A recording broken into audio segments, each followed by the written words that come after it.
एक किसान था। वह एक बड़े से खेत में खेती किया करता था। उस खेत के बीचों बीच पत्थर का एक हिस्सा जमीन से ऊपर निकला हुआ था, जिससे ठोकर खाकर वह कई बार गिर चुका था। ना जाने कितनी ही बार उससे टकराकर खेती के औजार भी टूट चुके थे। किसान और चट्टान।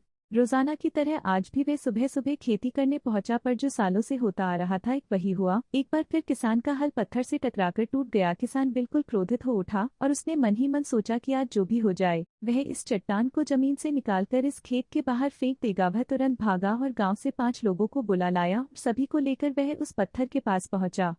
मित्रों, किसान बोला, ये देखो, जमीन से निकले चट्टान के इस हिस्से ने मेरा बहुत नुकसान किया है और आज हम सभी को मिलकर इसे जड़ से निकालना है और खेत के बाहर फेंक देना है। और ऐसा कहते ही वह फावड़े से पत्थर के किनार वार करने लगा। पर ये क्या, अभी उसने 1-2 बार ही मारा था कि पूरा का पूरा पत्थर जमीन से बाहर निकल आया।